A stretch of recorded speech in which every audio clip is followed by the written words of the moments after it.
Helping cider in COVID times is the topic on this here Cider Chat Live. You're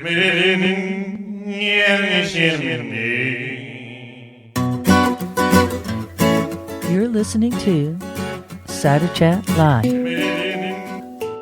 I am your host, Rhea Wincaller, the producer and cider MC at ciderchat.com. On Cider Chat Live, it is stories in real time, straight off the Cider Chat train to you. So come on along and join the fun. I'll be looking for you out there in Ciderville.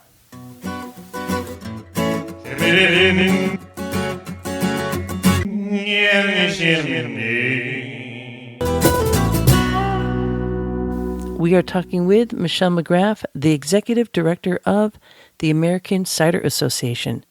This chat was recorded in the evening of March 19th, 2020, which means for me, in my spot of Ciderville, I have been self-sequestering for over 4 days now. And that means self-quarantining while we all work towards flattening the curve and fighting against the spread of coronavirus. The economy is taking a hit, and so is the cider industry.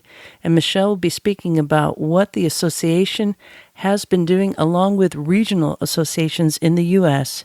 to help cider in COVID times. How are you doing on the West Coast? Of course, I'm calling you from the East Coast, so how's it going out there? I've received a lot of text messages of people saying, if my business has to fail so that more people live, so be it. And that sort of sacrifice from an industry is extremely moving. Mm-hmm. And, of course, we're talking about the cider industry, but the world industry is like at a standstill across the board in the U.S. at least. It's really started shutting down this week in each of the states. Yeah, it started a little bit earlier in Oregon, I think because of our proximity to Seattle. Mm-hmm. There were some events that squeaked in under the radar. I'm grateful that Swift Cidery was able to have their tasting room grand opening before they were forced to close. Schilling Cider House, PDX, closed its doors a couple days ago. Alter Ego just closed a couple days ago. So people were holding out as long as they could. Most of these folks are still doing to-go sales, but some aren't even able to do that. Yeah. Just based on capacity or business model. So right. And I've been seeing a lot online in terms of the conversation of buy cider online. And that seems like that's a more recent offering. So it sounds like to me, from my vantage, that all of a sudden a lot of cideries have recently gone online, or are these like current cideries that already had that product line option to sell? So there's an interesting thing happening, Rhea, and you know, web consumerism is not new territory for Americans, right? My husband's 96-year-old great-grandmother shops online. And so this is a new shift and challenge for our brick and mortar retailers, for example, but cideries themselves can tap into what was already a shifting dynamic, and a shifting dynamic specifically for cider.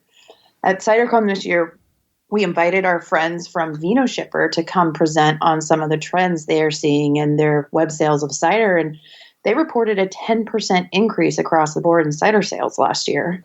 Mm-hmm. So if anybody's rewriting their business plan right now to fit this new economic reality, you can find some of those statistics in their presentation on our website. But I've been talking and emailing with Stephen and Teresa from Vino Shipper pretty frequently in the last 2 weeks, as it was just becoming more and more clear that we were headed for a quarantine economy. And I just have to say that they do a fantastic job of helping cideries get their product online, particularly because they handle all of the compliance. And it was about a year ago that Vino Shipper was looking at their clients and going, my goodness, we have a lot of cideries. And that's when they curated all of their clients' links into one online cider shop, shopciders.com. And so they had a big uptick in cidery clients last year, and recently they've had a huge uptick because they make it easy. They manage all of the compliance, and they are managing to get brand new cideries online even this week in as little as 3 days. So if folks are sort of overwhelmed with how to do online sales, because the compliance can be tricky and it varies by state, Vino Shipper is an option. And if you want higher margins, you can try and figure it on your own. But 3 days is pretty fast to get product to market. Yeah, I would say so. And right now, it's all about getting product to market in a very short span of time, since we kind of all got, well, so to speak, caught in this web of the coronavirus. Right on. So that is happening. It sounds like Vino Shipper is the primary link that is doing that for online cider sales. And as you said, people could do it on their own. Is there any other options for sales online?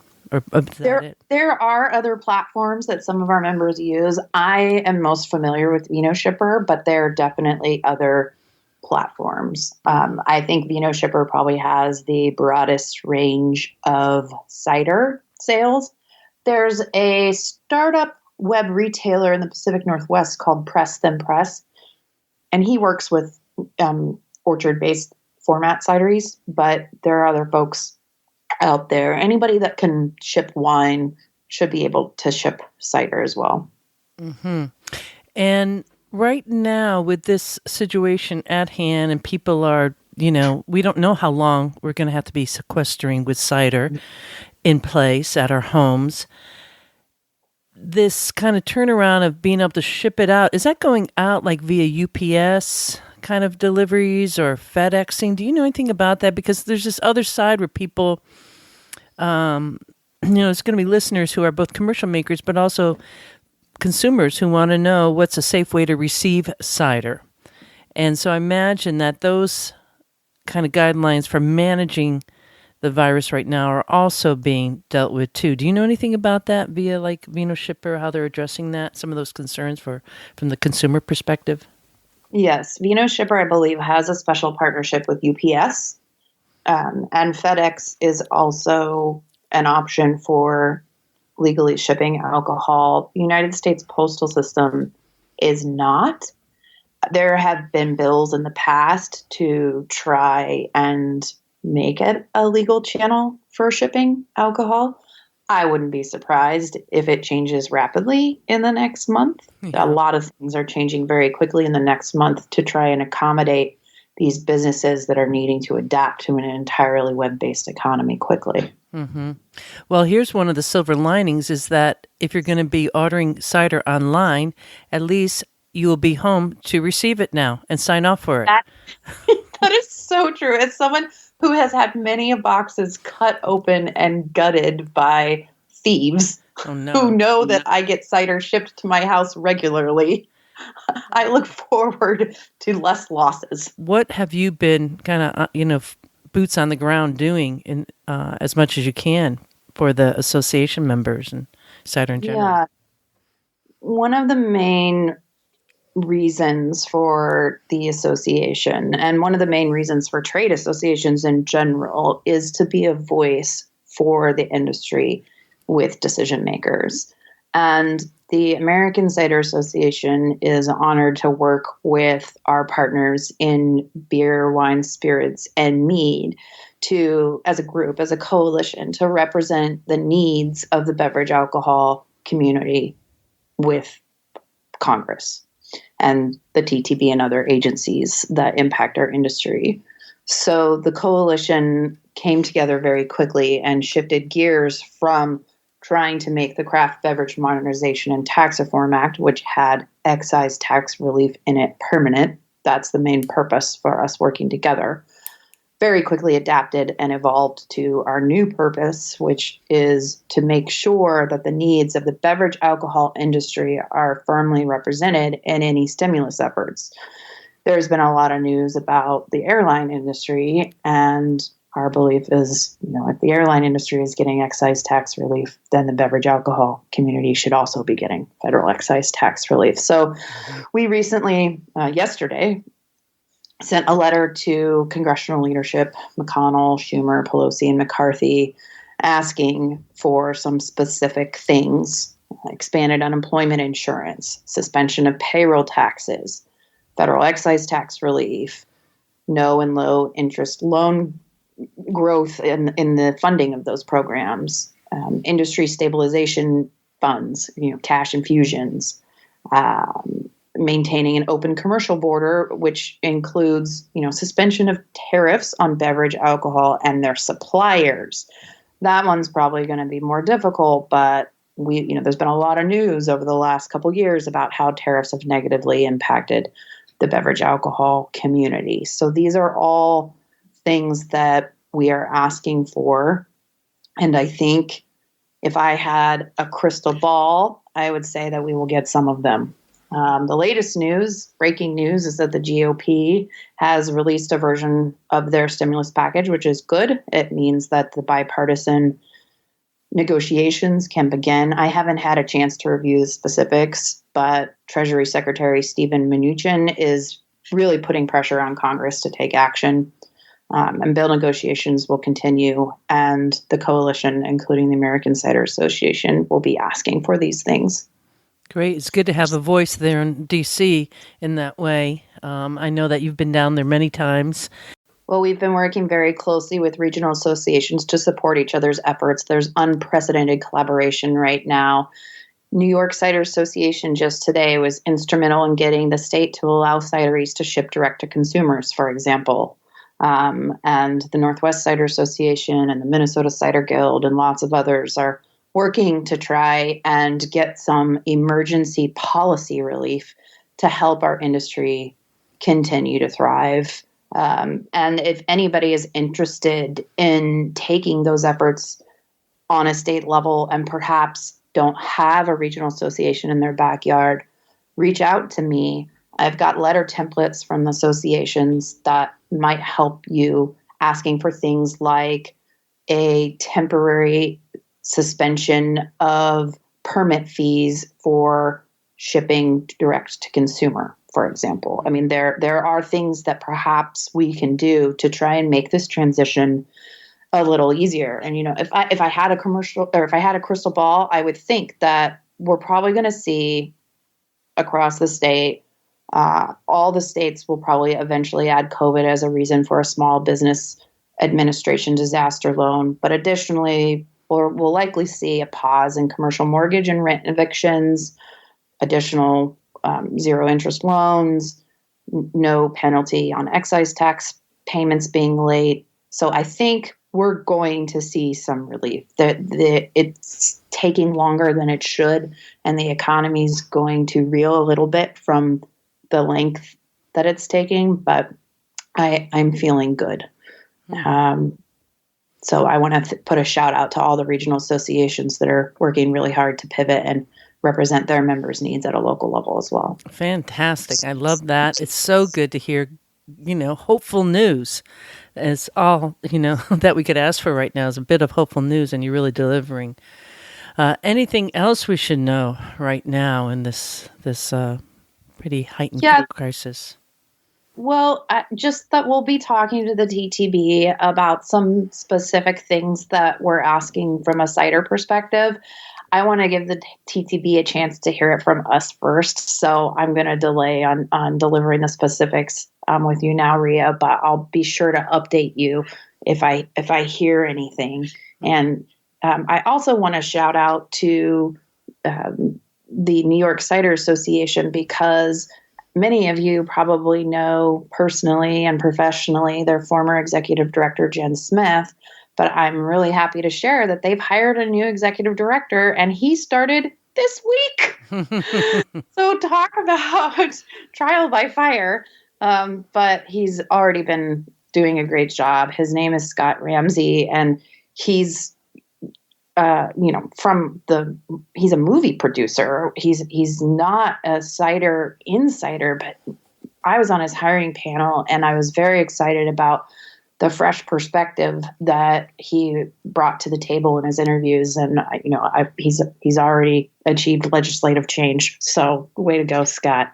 And wait a minute. Why would a movie producer be involved in cider? What do you know about that? So Scott has tremendous project management and fundraising and coalition building expertise. So he's passionate about getting things done. And we were all impressed with his ability to learn about cider and his enthusiasm for New York agriculture. So you'll have to interview Scott to ask him more about the specifics, but he was definitely rose to the top as a qualified candidate. So I'm very excited to see what he has to do, and I hope that people will reach out to him and welcome him. They're going to have a digital town hall next Wednesday at 9 a.m. and you can find the details on their website, and you'll get a chance to meet Scott for the first time. We'll be talking about, their conference had to be canceled because of COVID. So that would have been a great chance for people to meet Scott in person, but they're going to have this digital opportunity. As a business person, it's really, really tough. So it's exciting to be able to talk about some positive things to look forward to in the future, because we'll have a future. Rhea, at CiderCon this year, I think I called cider the comeback kids in one of my speeches, and I've always felt that way. Cider just doesn't die. Mm-hmm. We survived Prohibition. We'll survive this too. We'll come back much quicker, probably very strongly. I've heard when the economy is down fast, it comes back fast. So I hope that there's some truth to that saying. And I just have to give a shout out to all of our members, because this is why we have trade associations. We're here to protect and defend the industry that we're also passionate about. And without our members, the trade association doesn't exist. So thank you, everybody, for belonging to the association. I really think that cider is stronger together, especially in times like these.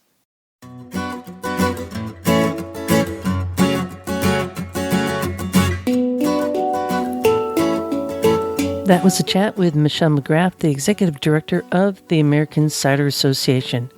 If you'd like to find out more about the American Cider Association COVID resources for cider, you could Google that or go to the show notes for this here special edition of Cider Chat Live, helping cider in COVID time. In addition, the American Cider Association is asking association members who are forced to lay off staff to reach out to Michelle to have their former employees to sign up for a free Level 1 exam as a Certified Cider Professional so that they can add it to their resume during this down time.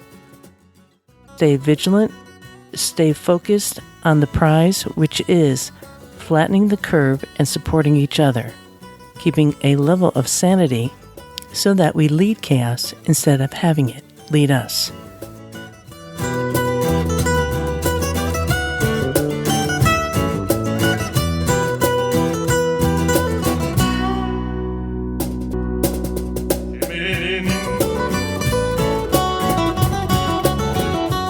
This is another edition of a Cider Chat Live. Want more? Go to a Cider Chat Live and the podcast link, where you will find over 200 episodes archived with stories, conversations with cider makers, enthusiasts, and folks in the cider trade from around the world.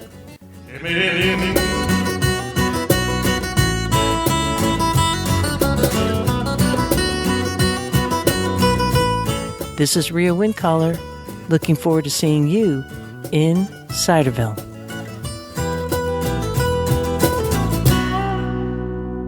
Yeah,